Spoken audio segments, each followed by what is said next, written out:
Hey guys, welcome back to the Charge Cowboys Sports Report. It is Wednesday, May 18th, the day that the Eagles signed cornerback James Bradbury to a 1 year, $10 million deal that significantly helps their secondary, as all they really had was Darius Slay back there. All the other guys were a hot mess. Now, that is the cherry on top of their all season with the moves that they've made. Even though I still believe we are the better team, we have better depth, we're younger, we need to sign another free agent or two of our own. Right now, the top three receivers on the free agent market, you got Odell Beckham. He wouldn't be able to play until late in the season, but that might not be too bad because that's when you'd want him. Julio Jones, who just turned 33, he's still got gas in the tank, I believe.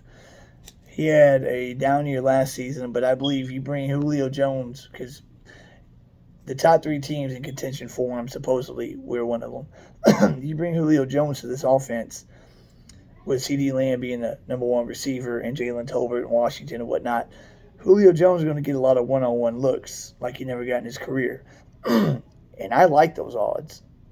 Put your second cornerback or your third cornerback on Julio one-on-one. Even at 33, I'm pretty sure he win most of those matchups. And we got Will Fuller, 28 years old, injury history, but so what? We're looking at 1 year deals here. Just 1 year deals as Jalen Tolbert this season progresses and hopefully is a slam dunk. Tight ends out there, you got Gronkowski, 33 years old. Cowboys aren't going to go that direction. 4 offensive linemen that are noteworthy. The only one that would make sense for us, because 3 of them are offensive tackles. And in the 5th round, I think we drafted a pretty good offensive tackle that could develop into our swing tackle. Jim Treader, who was a good center for Cleveland last year, 31 years old. It says his body's kind of breaking down a little bit, but I believe he's got one good season left in him. If Alec Lindstrom isn't ready to take over that spot this year, or Connor McGovern doesn't, I don't want to be a dash starting at center. If we could bring in Jim Treader for a cup of coffee and sign him to a 1 year, $5 million deal, I would say do it in a heartbeat, because that would really solidify the offensive line and the running game. If the Cowboys run the ball effectively, we never lose. I think it's if what's the stat line? It's like 38-0 when the Cowboys rush for over 100 yards. Something crazy like that in the Dak Prescott era. On the defensive part, right now on the defensive line, you got Jadeveon Clowney still out there, 29 years old. At edge, you got Trey Flowers, 29 years old out there at edge. Clowney would be the better fit for us. At defensive tackle, you got Akeem Hicks, 32 years old. He'd be a good fit also to help plug that middle and be a run stopper. And Adama Suh, we're supposedly one of the top 3 teams to suit him. He's 35 years old, Suh. But as you can see, the last few teams he's been on have made Super Bowl runs. And he doesn't really have to be all impactful throughout the season. It's the playoffs is whenever he really turns it into high gear and becomes that big blob in the middle. And him with Gallimore and OC and with Ridgeway, I think he'd be a nice piece in the middle.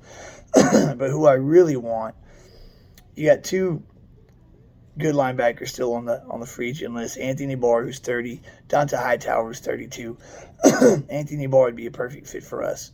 He's got connections to the Cowboys defensive staff. Gus Edwards, I believe he played under for a good while in Minnesota. He knows Barr pretty well. And Anthony Barr is kind of like a Micah Parsons in a way where he's a good linebacker, but he could also rush off the edge pretty well, more than an average linebacker. His career stat for rushing the passer is like 12.5% of the time, which is not bad. That's about 1 out of every 8 plays. And he's good at generating pressure. He blitzes more than we blitz Jalen Smith, and we blitz him a lot. he's no Micah Parsons. No, but he's Micah Parsons-ish. And right now at linebacker, the only two guys we have that have experience is Parsons and Leighton Vander Esch. Jabril Cox really don't have much experience. The round 6 guy we got, Harper, doesn't have any experience. Damone Clark doesn't have any experience in the NFL. So we only have 2 experienced linebackers. God forbid one of them go down for a little while. Anthony Barr would be perfect to have out there as a step-in because he is a veteran. He's 30 years old. He's been around the block. He's a 4-time Pro Bowler.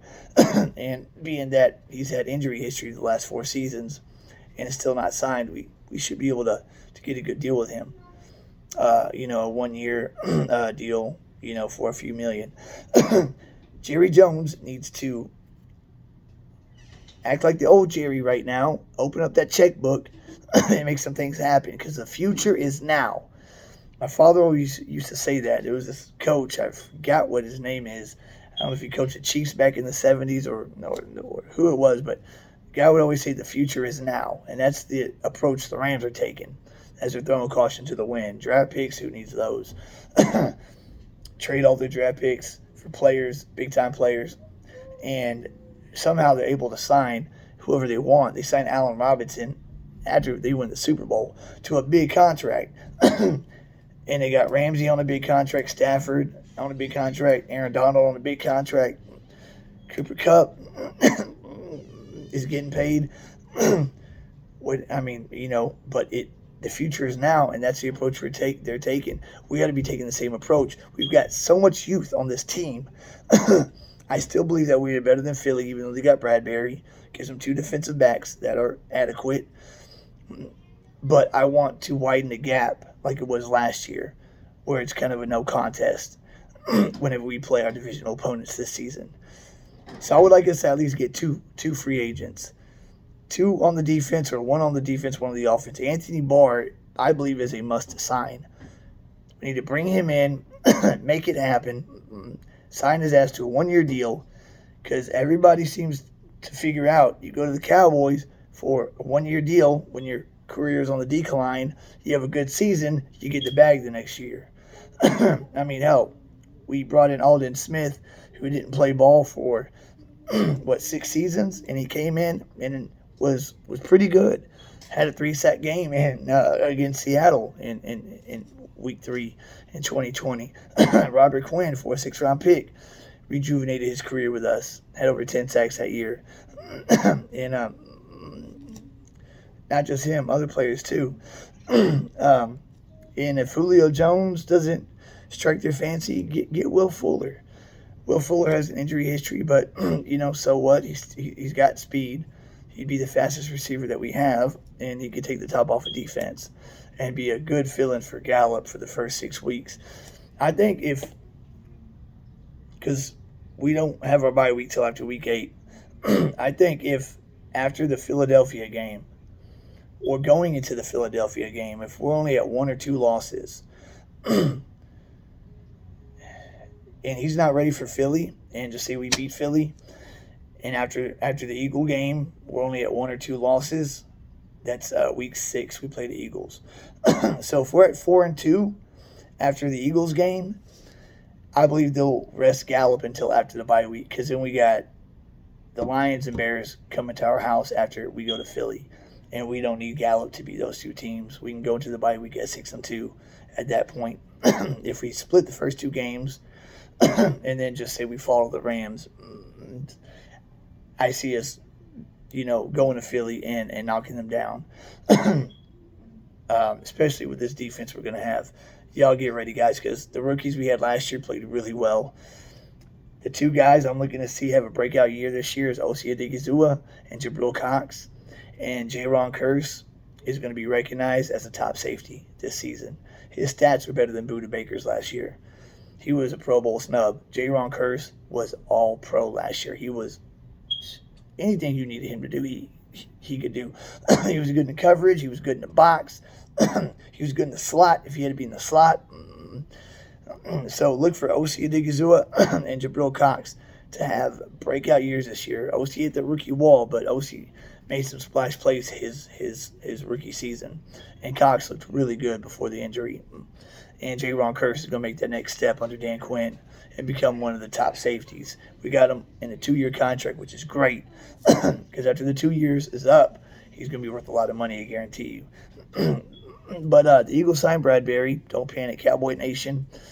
Stephen Jones said free agency's not over. The Cowboys know what the Eagles have done by getting Bradbury, so they got Bradbury and Slay. Other than that, their safeties are garbage, and their third and fourth corner is garbage. We just signed Anthony Barr and signed one of these free agent receivers. I personally would love to see Julio come over here, because I know he's got at least a few good seasons left, at least one good season left, and he can beat one-on-one coverage. Or if they want to double him, you can single cover CD in the slot. Whatever, take your pick. But if they don't go for a receiver, bring in Jim Treader. Well, bring in all three, Anthony Barr, Julio Jones, and Jim Treader, because the future is now. Steven has this great draft pick thing going on. Now Jerry become old Jerry, open up the pocketbook like he used to, and sign some freaking players from the outside to come in. The combination of the both would be beautiful, because the Cowboys don't operate like they used to. They used to just throw caution to the wind. Jerry would, like in 2008, trade a first-round pick to get wide receiver Roy Williams in the middle of the season. Didn't work out. 2006, he didn't hesitate to sign Terrell Owens in the offseason after the Eagles kicked him off the team. That's the kind of guy Jerry was. Go after the big guys. Well, they've changed that, and now Steven's taking more control, and they're taking a more conservative approach. We've been conservative enough already. We need to sign these guys now before they get taken off the board. I think a defensive line rotation will be fine. I'd rather have Anthony Barr than Clowney or Hicks. I think our D-line is going to be just fine with who we have. And on offense, I would love to get Julio Jones. At center, even if Biadash does play, he'll probably play better, being he's got a better left guard playing next to him, and he's going into season 3. So, hell, you never know. The kid might work out. He just hasn't been impressive the first 2 seasons. He's going to his 3rd season. But that's just my little take from the Eagles signing Bradbury. They're trying to make all the big moves to take over the division. I still believe we're better. I just don't like them closing the gap like they're doing. If we can sign 1 or 2 of these free agents, then we can widen that gap back to where it was last year, to where we beat them 41-21, and then at the end of the season, whatever the hell it was, 51-26. None of the games were close. Only game that was close was at Washington, and that's because we went to sleep at the end of the game, and it wound up being a 7-point game when it was really a blowout. But, yeah.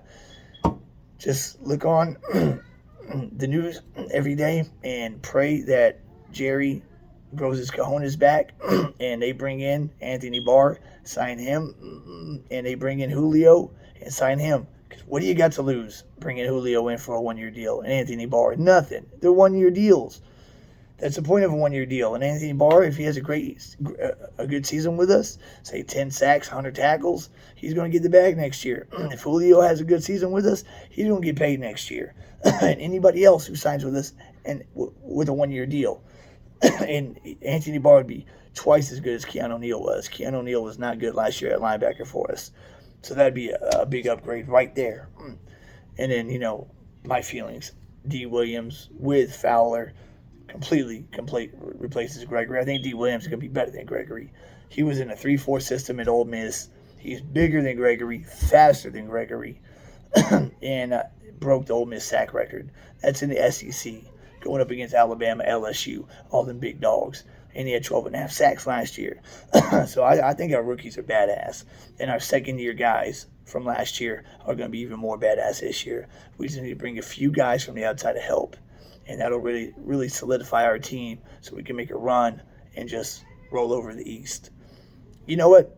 The game I want to go to out of all of them is Week 6 at Philly. I want to go to that first Eagles game so I can go there in person and watch us burn that damn stadium to the ground. Please subscribe, like, share, all that good stuff. Every subscriber counts, guys. I would really appreciate it. I started this channel mid-last season after watching Law Nation for so long. And he's been real cool with me, trying to get my name out there. and whatnot. And the goal is to get to 1,000 subscribers and then more after that. But once I reach that, I can make it into a monetary channel and make a little side of money discussing a passion of mine and do live shows and stuff like that. I'm going to get there. Y'all watch it. Charles and Charge Cowboys Sports Report will be a headline YouTube show. Syndicate show for the Cowboys. So I've bled blue ever since '93. Saw us beat Buffalo in Super Bowl 28, the first Cowboy game I ever watched, and ever since then I've bled blue. And that's just how it is, guys. So please subscribe, like, and share. DC for life, guys. I've got to go do an estimate right now, so y'all be good. I'll catch you on the flip side real soon. Charles and Charge is out.